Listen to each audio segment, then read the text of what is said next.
नमस्कार दोस्तों, स्वागत है आपका मेरे YouTube चैनल कमल जी क्लासेस में। आज हम उत्तराखंड जीएस सीरीज़ के अंतर्गत बात करने वाले हैं एक दूसरे वीडियो में, जो बहुत ही ज़्यादा महत्वपूर्ण है। और आज के वीडियो का टाइटल है कि उत्तराखंड में नदी संगम के पास स्थित प्रमुख मंदिर एवं नगर। यह एक इतना इम्पोर्टेंट टॉपिक है जिससे लगभग हर एग्ज़ाम में कोई ना कोई प्रश्न पूछा जाता है। तो इस टॉपिक को आज हम डिटेल के साथ कवर करने वाले हैं और लगभग 40 से 50 वन लाइनर क्वेश्चन हम इस वीडियो में सॉल्व करने वाले हैं। तो यह वीडियो बहुत ही ज़्यादा महत्वपूर्ण रहने वाला है। तो आइए समय को व्यर्थ गवाए बिना शुरू करते हैं आज का वीडियो। लेकिन यदि आपने इससे पहले मेरे चैनल को सब्सक्राइब नहीं किया है, मेरे चैनल पर नए हैं, तो कृपया चैनल को सब्सक्राइब कीजिए, वीडियो को लाइक कीजिए और कंटेंट अगर ज्ञानवर्धक हो तो अपने दोस्तों में शेयर कीजिए और एक प्यारा सा कमेंट करके बताइए कि आपकी स्टडी में मेरा चैनल कितनी हेल्प कर रहा है। तो आइए शुरू करते हैं आज का वीडियो, जो बहुत ही ज़्यादा महत्वपूर्ण, बहुत ही ज़्यादा इम्पोर्टेंट है।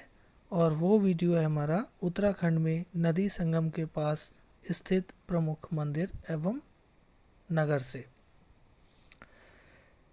हमारा जो पहला क्वेश्चन है, पहला टॉपिक है, वो कहता है कि अलकनंदा व नंदाकिनी नदी के संगम पर स्थित है।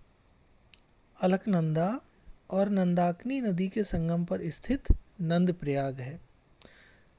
नंदप्रयाग के बारे में आप लोग भली भांति जानते हैं कि यह स्वाधीनता आंदोलन का बहुत बड़ा केंद्र रहा है और अनुसुईया प्रसाद बहुगुणा जी के योगदान के लिए कोई नहीं भुला सकता, जिन्होंने कुली बेगार प्रथा की समाप्ति के लिए बहुत ज़्यादा प्रयास किया था। वो यहीं से बिलोंग करते थे। और नंदप्रयाग हमारा एक पौराणिक और धार्मिक महत्व का स्थल भी है। तो इसीलिए याद रखेंगे, अलकनंदा और नंदाकिनी नदी के संगम पर जो जगह स्थित है वो नंदप्रयाग है और यह चमोली जनपद उत्तराखंड का एक बहुत ही महत्वपूर्ण स्थल है। क्वेश्चन नंबर 2 हमारा कहता है अलकनंदा व पिंडर नदी के संगम पर स्थित है। तो अलकनंदा और पिंडर नदी के संगम पर कर्णप्रयाग स्थित है। कर्णप्रयाग के यह भी एक हमारा दूसरा चमोली जनपद का बहुत ही ज़्यादा पौराणिक और ऐतिहासिक महत्व वाला धार्मिक स्थल है। इसके विषय में मैं थोड़ा सा बता देना चाहूँ कि महाभारत के समय में जो कर्ण थे, उन्होंने अवैध कवच प्राप्ति के लिए कई वर्षों तक यहाँ पर तपस्या की थी, इसीलिए इस जगह का नाम कर्णप्रयाग पड़ा। तो क्वेश्चन नंबर 2 हमारा रहेगा अलकनंदा व पिंडर नदी के संगम पर स्थित जो स्थल है उसका नाम कर्णप्रयाग है। आइए बढ़ते हैं प्रश्न नंबर 3 की तरफ। प्रश्न नंबर 3 हमारा कहता है अलकनंदा और सरस्वती नदी के संगम पर स्थित है। तो अलकनंदा और सरस्वती नदी के संगम पर स्थित जो स्थल है वो है केशव प्रयाग। और केशव प्रयाग जो है वो चमोली जनपद में माड़ा गांव के पास में है। माड़ा गांव माना दर्रा से जस्ट पहले का गांव है और ये भारत का अंतिम गांव है, तिब्बत की या चीन की सीमा पर। और यह भी बहुत ही ज़्यादा महत्वपूर्ण धार्मिक और ऐतिहासिक पृष्ठभूमि का स्थल है और ये हमारे उत्तराखंड के प्रमुख पर्यटक स्थलों में से एक है। नेक्स्ट हमारा क्वेश्चन है जो है क्वेश्चन नंबर 4, कहता है अलकनंदा व ऋषिगंगा के संगम पर स्थित जगह है। तो अलकनंदा और ऋषिगंगा के संगम पर स्थित जो स्थल है वह है बद्रीनाथ। यह भी एक चमोली जनपद का बहुत ही ऐतिहासिक स्थल है, बहुत ही पौराणिक और धार्मिक स्थल है। यह उत्तराखंड के 4 धामों में से एक है। उत्तराखंड के 4 धाम आप लोग अच्छे से जानते हैं।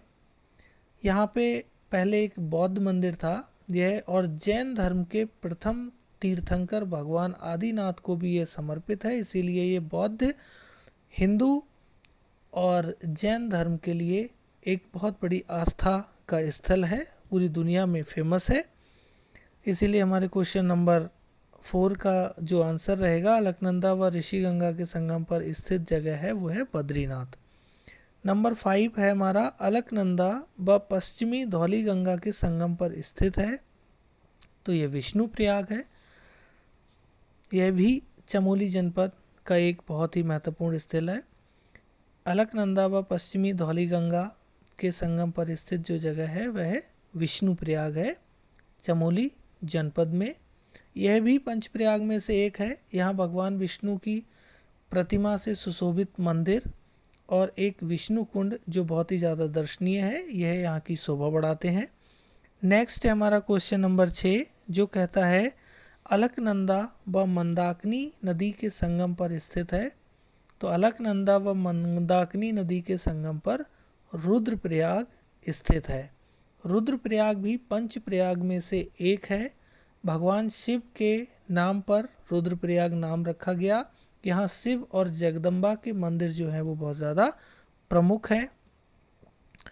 नेक्स्ट क्वेश्चन है हमारा क्वेश्चन नंबर 7 जो कहता है अलकनंदा व खांडव नदी के संगम पर स्थित है। अलकनंदा व खांडव गंगा नदी के संगम पर स्थित है शिवप्रयाग। शिवप्रयाग ये पौड़ी जनपद में है और यह भी बहुत ज़्यादा धार्मिक और पर्यटन के संदर्भ में प्रमुख स्थल है। क्वेश्चन नंबर 8 हमारा कहता है अलकनंदा व भागीरथी के संगम पर स्थित है, तो अलकनंदा और भागीरथी के संगम पर देवप्रयाग स्थित है। यह भी बहुत ही ज़्यादा महत्वपूर्ण स्थल है। यहाँ पे अलकनंदा और भागीरथी नदी जो है वो आके मिलती है और इसके आगे जो संयुक्त धारा निकलती है वो गंगा कहलाती है। तो वास्तव में जो गंगा नदी है वो देवप्रयाग से ही निकलती है, ऐसा माना जाता है और यह प्रश्न कई बार प्रतियोगी परीक्षाओं में पूछे गए हैं। इससे पहले भी जितने भी पॉइंट मेरे द्वारा बताए गए हैं वो सारे के सारे प्रतियोगी परीक्षाओं के मद्देनज़र बहुत ही महत्वपूर्ण प्रश्न हैं, तो कृपया प्रत्येक पॉइंट को हम बहुत ही गंभीरता से समझते हुए सीखते हुए चलेंगे।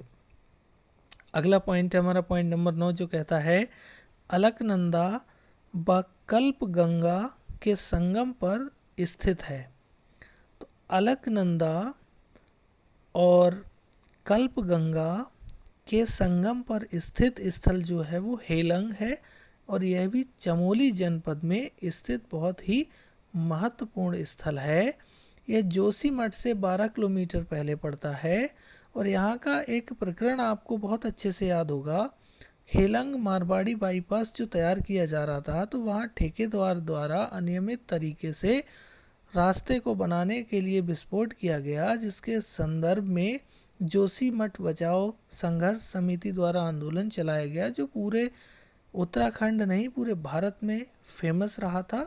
तो इसलिए ये वह स्थल है, यह भी चर्चा का विषय है, इसीलिए इसको बहुत महत्वपूर्ण तरीके से हम समझेंगे। अगला पॉइंट है हमारा पॉइंट नंबर 10 जो कहता है अलकनंदा व गरुड़ गंगा के संगम पर स्थित है, तो अलकनंदा और गरुड़ गंगा नदी के संगम पर स्थित है पैनखंडा जो कि चमोली का बहुत ही ज़्यादा प्रसिद्ध पर्यटक स्थल है। यह जोशीमठ विकास खंड के नाम से जाना जाता है और यह अपनी प्राकृतिक सुंदरता के लिए विश्व प्रसिद्ध है। यहाँ की प्राकृतिक सुंदरता देखने के लिए संसार भर से पर्यटक प्रतिवर्ष आते हैं। अगला पॉइंट है पॉइंट नंबर 11 जो कहता है कि अलकनंदा व लक्ष्मण गंगा के संगम पर स्थित है। अलकनंदा और लक्ष्मण गंगा नदी के संगम पर स्थित जो स्थल है वह पीपलकोटी है, चमोली जनपद में। पीपलकोटी में ये चमोली में एक गांव है और यह भी अपने पर्यटन के लिए बहुत ज़्यादा प्रसिद्ध है। बद्रीनाथ और हेमकुंड साहिब जाते समय ये रास्ते में पड़ता है। इसका भी एक अपना बहुत ज़्यादा पर्यटन की दृष्टि से महत्व है। यहाँ प्रतिवर्ष हज़ारों की संख्या में पर्यटक आते हैं यहाँ की प्राकृतिक सुंदरता का आनंद लेने के लिए। नेक्स्ट है हमारा पॉइंट नंबर 12 जो कहता है भागीरथी व केदार गंगा के संगम पर स्थित है, तो भागीरथी और केदार गंगा के संगम पर स्थित जो स्थल है उसको हम गंगोत्री कहते हैं और गंगोत्री हमारा उत्तरकाशी जनपद में स्थित है। यह गंगा नदी का उद्गम स्थल है। इससे क्वेश्चन कई बार प्रतियोगी परीक्षाओं में पूछे गए हैं, चाहे वो यूकेपीएससी हो या यूके ट्रिपल एससी हो, इसीलिए इस क्वेश्चन को और ज़्यादा महत्वपूर्ण तरीके से हम समझेंगे।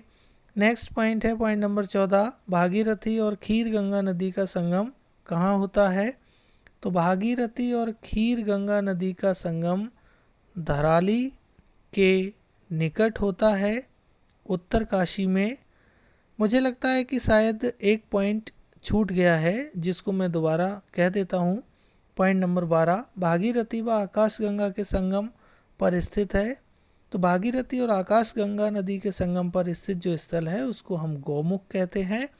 और गौमुख जो है वो उत्तरकाशी ज़िले में गंगोत्री ग्लेशियर का अंतिम बिंदु है, जहाँ से भागीरथी नदी निकलती है। इसीलिए यह प्रश्न भी 2-3 दृष्टि से महत्वपूर्ण है, इसलिए याद रखेंगे। पॉइंट नंबर 13 एक बार फिर डिस्कस कर लेते हैं। भागीरथी व केदार गंगा के संगम पर स्थित स्थल गंगोत्री है, जो गंगा नदी का उद्गम स्थल है। यह भी उत्तरकाशी जनपद में स्थित है। पॉइंट नंबर 14 है, भागीरथी और खीर गंगा नदी का संगम कहाँ होता है? तो भागीरथी और खीर गंगा नदी का संगम जो है वो उत्तरकाशी जनपद में धराली के निकट होता है। यह भी एक बहुत ही ज़्यादा महत्वपूर्ण पर्यटक स्थल है। अगला पॉइंट है पॉइंट नंबर 15, जो कहता है भागीरथी व भिलंगना नदी के संगम पर स्थित है। तो भागीरथी और भिलंगना नदी के संगम पर स्थित जो स्थल है वो गणेश प्रयाग है, जो पुरानी टिहरी में है। यह स्थल भी धार्मिक और पौराणिक महत्व का है और साथ ही साथ यह पर्यटक स्थल भी है। यहाँ भी पर्यटक बहुत अधिक संख्या में पर्यटन करने के लिए आते हैं। इसके बाद हमारा नेक्स्ट पॉइंट है पॉइंट नंबर 16, जो कहता है गंगा व चंद्रभागा नदी के संगम पर स्थित स्थल है। तो गंगा व चंद्रभागा नदी के संगम पर स्थित जो स्थल है वो बहुत महत्वपूर्ण है और उसको हम ऋषिकेश कहते हैं। यह देहरादून जनपद में आता है। ऋषिकेश को हम 2 उपनामों से जानते हैं, जिनके विषय में भी कई बार आयोग ने प्रश्न पूछे हैं। तो इसे ऋषिकेश को हम गढ़वाल हिमालय का प्रवेश द्वार कहते हैं और विश्व की योग नगरी, इन नामों से हम इसको जानते हैं। गंगा नदी के किनारे पे बसा हुआ ये शहर है और धार्मिक अपनी आस्था के लिए विश्व भर में प्रसिद्ध है। तो ध्यान रखेंगे हम, गंगा व चंद्रभागा नदी के संगम पर स्थित जो स्थल है उसका नाम ऋषिकेश है। अगला पॉइंट है हमारा पॉइंट नंबर 17, जो कहता है पश्चिमी धौली गंगा व ऋषि गंगा, जिसे हम स्वर्ण गंगा के नाम से भी जानते हैं, के संगम पर स्थित है। तो वो स्थल का नाम है ऋषि प्रयाग, जो कि चमोली जनपद में स्थित है। पश्चिमी धौली गंगा व ऋषि गंगा, जिसे हम स्वर्ण गंगा के नाम से भी जानते हैं, इन दोनों के संगम पर स्थित जो स्थल है उसका नाम ऋषि प्रयाग है, जो चमोली जनपद में स्थित है। इसके बाद आगे बढ़ते हैं, आते हैं हम पॉइंट नंबर 18 पे। पॉइंट नंबर 18 हमारा कहता है कि मंदाकिनी व सरस्वती, ध्यान रखेंगे, मंदाकिनी व सरस्वती तथा अदृश्य मधुगंगा, क्षीर गंगा, स्वर्ण गौरी नदी के संगम पर स्थित कौन सा स्थल है? तो वो हमारा केदारनाथ है, जो कि रुद्रप्रयाग जनपद में है। केदारनाथ के विषय में लगभग प्रत्येक व्यक्ति जानता है। यहाँ मैं बहुत ब्रीफ इंट्रोडक्शन आपको देना चाहता हूँ कि केदारनाथ रुद्रप्रयाग जनपद में हिंदू धर्म का पवित्र स्थल है। यहाँ केदारनाथ मंदिर का जो शिवलिंग है वो 12 ज्योतिर्लिंग में से एक है, इसीलिए इसका महत्व और बहुत ज़्यादा बढ़ जाता है और हमारे उत्तराखंड के जो 4 धाम हैं उन 4 धामों में से एक है। नेक्स्ट क्वेश्चन है हमारा, मंदाकिनी व सोनगंगा नदी के संगम पर स्थित स्थल कौन सा है? तो मंदाकिनी व सोनगंगा नदी के संगम पर स्थित जो स्थल है उसका नाम सोनप्रयाग है और यह रुद्रप्रयाग जनपद में पड़ता है। केदारनाथ मार्ग पर स्थित यह एक पर्यटक स्थल है। यहाँ भी पर्यटन के उद्देश्य से दुनिया भर से लोग आते रहते हैं। इसके बाद है पॉइंट नंबर 20 जो कहता है मंदाकिनी व काली गंगा के संगम पर स्थित स्थल है। तो मंदाकिनी व काली गंगा के संगम पर स्थित स्थल कोटि प्रयाग है, जो कि रुद्रप्रयाग जनपद में पाया जाता है। और यह रुद्रप्रयाग जनपद में जो अगस्त मुनि विकास खंड है उसका एक गांव है, और इसका अपना एक बहुत ज़्यादा पर्यटन की दृष्टि से महत्व है। यहाँ की प्राकृतिक सुंदरता पर्यटकों को बहुत ज़्यादा लुभाती है। अगर आपको समय मिले तो कृपया एक बार जाइए, आप यहाँ की सुंदरता में अपने आप को मंत्रमुग्ध महसूस करेंगे।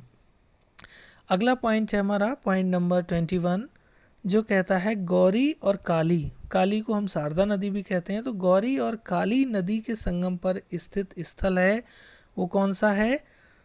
तो गौरी और काली नदी के संगम पर स्थित जो स्थल है वो जौलजीबी है, और जौलजीबी पिथौरागढ़ जनपद में है। यहाँ पे एक प्रसिद्ध मेला लगता है जो भारत और नेपाल की सीमा पर आयोजित होता है। ये मेले वाले सेक्शन से भी ये प्रश्न पूछा जाता है कि जौलजीबी का मेला प्रतिवर्ष कहाँ लगता है?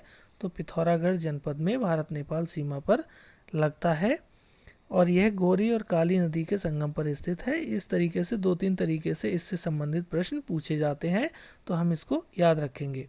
अगला पॉइंट है हमारा पॉइंट नंबर 22 जो कहता है सरयू गोमती व अदृश्य सरस्वती नदी के संगम पर स्थित है।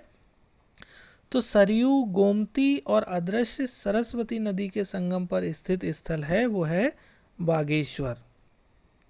बागेश्वर अपने आप में एक जनपद भी है।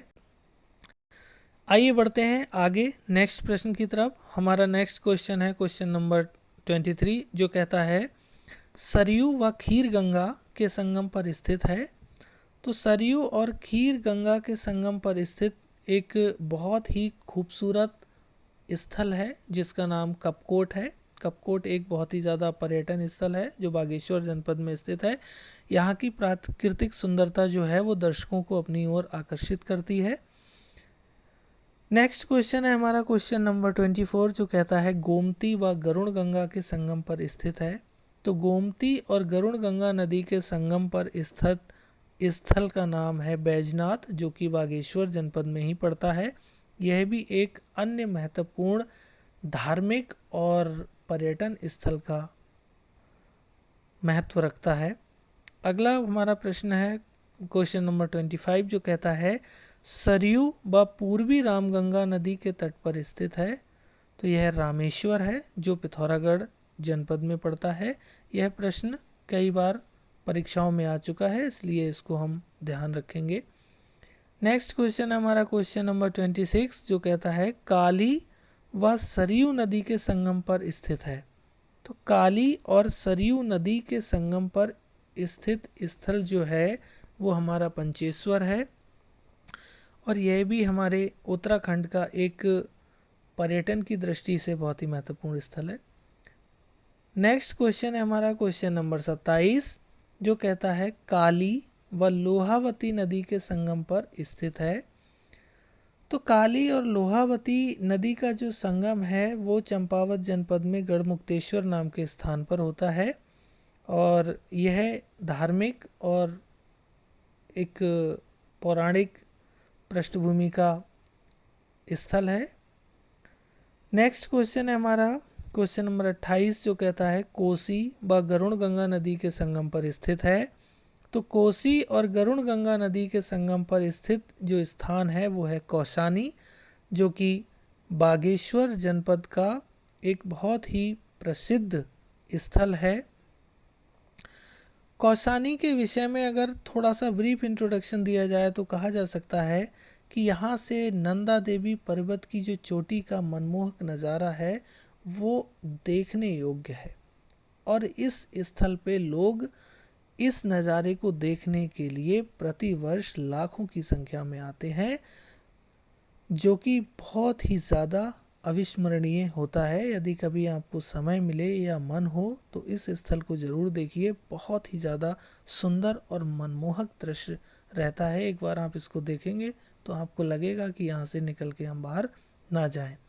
नेक्स्ट क्वेश्चन है हमारा क्वेश्चन नंबर 29, जो कहता है कि रुपिन व सुपिन नदी के संगम पर स्थित है। बहुत ही महत्वपूर्ण प्रश्न है, कई बार परीक्षाओं में पूछा गया है। रुपिन व सुपिन नदी के संगम पर स्थित है, तो रुपिन और सुपिन नदी के संगम पर स्थित जो स्थल है वो है नैटवाड़ है, और यह आपका उत्तरकाशी जनपद में स्थित एक धार्मिक एवं पर्यटक स्थल है। नेक्स्ट क्वेश्चन है हमारा क्वेश्चन नंबर 30, जो कहता है यमुना व हिरण्यबाहु नदी के संगम पर स्थित है। तो यमुना और हिरण्यबाहु के संगम पर स्थित जो एक अन्य महत्वपूर्ण पर्यटक स्थल है वो है खरसाली, और यह उत्तरकाशी जनपद में स्थित है। यहाँ की प्राकृतिक सुंदरता भी एक अपना अलग महत्व रखती है, और यह अपनी प्राकृतिक सुंदरता के लिए विश्व प्रसिद्ध है। अगला क्वेश्चन है हमारा क्वेश्चन नंबर 31, जो कहता है यमुना व रिखवाड़ नदी के संगम पर स्थित है। तो यमुना और रिखवाड़ नदी के संगम पर स्थित जो स्थल है वो लाखा मंडल है, और यह देहरादून जनपद में है। यह भी एक अन्य महत्वपूर्ण स्थल है। अगला क्वेश्चन है हमारा क्वेश्चन नंबर 32, जो कहता है यमुना व टोंस नदी के संगम पर स्थित है। तो यमुना और टोंस नदी के संगम पर जो स्थल स्थित है उसका नाम डाक पत्थर है, और यह देहरादून जनपद में है। इस संबंध में भी कई बार प्रश्नों में पूछा जा चुका है।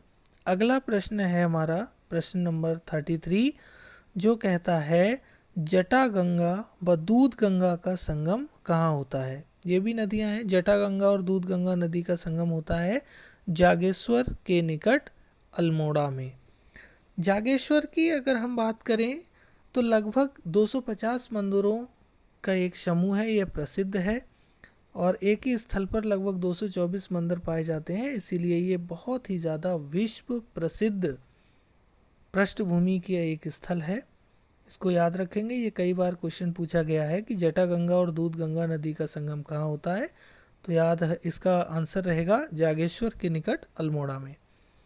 नेक्स्ट क्वेश्चन है हमारा क्वेश्चन नंबर 34, जो कहता है सुरभि, नंदिनी व रमनी नदी का संगम स्थित है।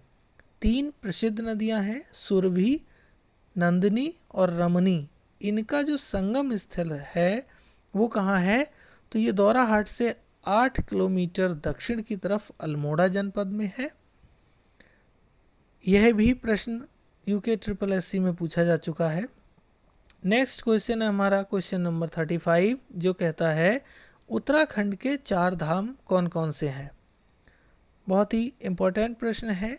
उत्तराखंड के जो हमारे 4 धाम हैं वो कौन कौन से हैं, तो उत्तराखंड के 4 धाम जो क्रमशः हैं वो यमुनोत्री, गंगोत्री, केदारनाथ और बद्रीनाथ हैं।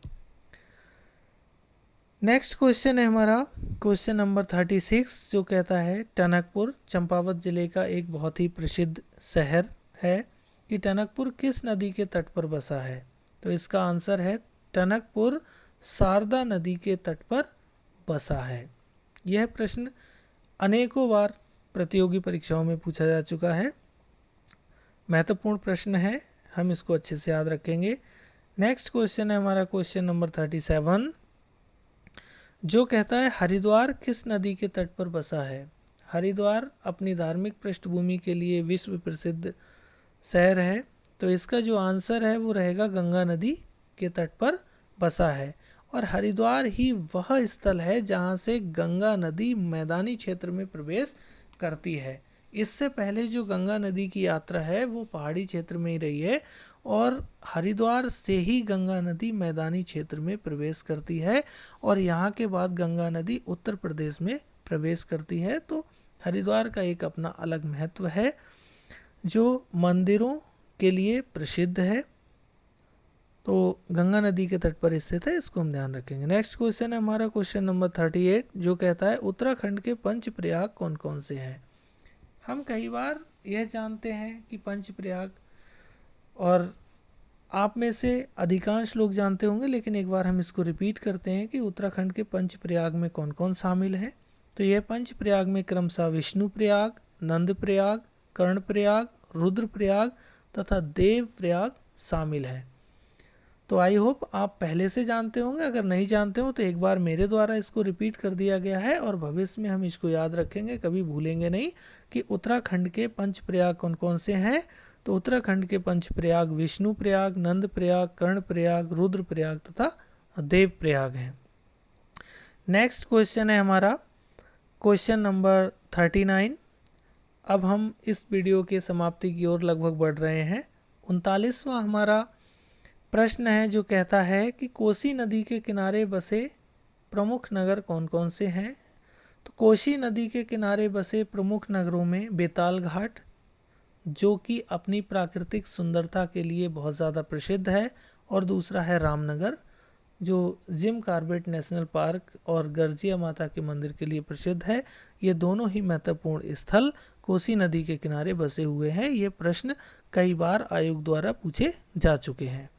और इस वीडियो का लास्ट जो क्वेश्चन है वो है लधिया और रतिया नदी के संगम पर स्थित स्थल का नाम बताइए।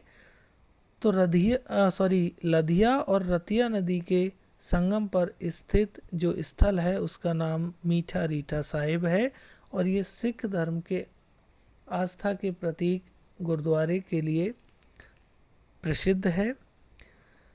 तो दोस्तों, यह हमारा आज के वीडियो का अंतिम क्वेश्चन था, और मुझे उम्मीद है कि मेरे द्वारा ये 40 पॉइंट जो डिस्कस किए गए हैं, इन 40 पॉइंट में 40 से अधिक प्रश्न समाहित हैं, क्योंकि किसी किसी पॉइंट में एक से अधिक प्रश्न संलग्न हैं। तो कृपया इन सब प्रश्नों को हम भली भांति अध्ययन करेंगे, और भविष्य में आने वाले किसी भी प्रतियोगी परीक्षा का, चाहे वो यूके पीएससी का एग्ज़ाम हो, चाहे वो यूके SSSC का एग्ज़ाम हो, वहाँ यदि हमें इनमें से कोई प्रश्न देखने को मिलता है तो कोई भी प्रश्न हमारा गलत नहीं होना चाहिए, ऐसा मेरा विश्वास है। तो ये आज का जो हमारा लेसन 2 था, बहुत ही ज़्यादा महत्वपूर्ण था। उत्तराखंड में नदी संगम के पास स्थित प्रमुख मंदिर एवं नगर, जिससे संबंधित लगभग 40 पॉइंट्स को हमने कवर किया, और इन 40 पॉइंट्स के माध्यम से हमने 50 से अधिक प्रश्नों को कवर किया, और इन 50 से अधिक प्रश्नों में से कोई ना कोई प्रश्न आपको आयोग की परीक्षाओं में देखने को मिल जाता है। तो मैं ऐसा उम्मीद रखता हूँ, मैं ऐसी कल्पना करता हूँ कि भविष्य में किसी भी प्रतियोगी परीक्षा में आप अपीयर होंगे तो इस सेक्शन से यदि कोई क्वेश्चन आता है तो वहाँ आप एक भी प्रश्न गलत नहीं करेंगे। दोस्तों, हम वर्तमान में तैयारी कर रहे हैं उत्तराखंड लोक सेवा आयोग द्वारा आयोजित होने वाली बहुत ही महत्वपूर्ण परीक्षा जो प्रवक्ता की है, और जिसका परीक्षा कार्यक्रम जारी हो चुका है। इसकी जो स्क्रीनिंग एग्ज़ाम है वो 6 अप्रैल 2025 को आयोजित होना है, और निरंतर हम उस तिथि की तरफ अग्रसर हैं, बढ़ते जा रहे हैं जब हमारा स्क्रीन एग्ज़ाम ऑर्गेनाइज होगा। लेकिन स्क्रीनिंग एग्ज़ाम के होने से पहले हम अपनी तैयारी को इतनी स्ट्रॉन्ग कर लेंगे कि हम लाख मुश्किलें क्यों ना आए, लेकिन हम इस एग्ज़ाम को हर हाल में क्वालिफाई करके इसके अगले पड़ाव तक पहुँचेंगे। तो आज के वीडियो में इतना ही, मिलते हैं आपसे अगले वीडियो में। तब तक अपनी स्टडी को जारी रखिए, अपना ख्याल रखिए। धन्यवाद।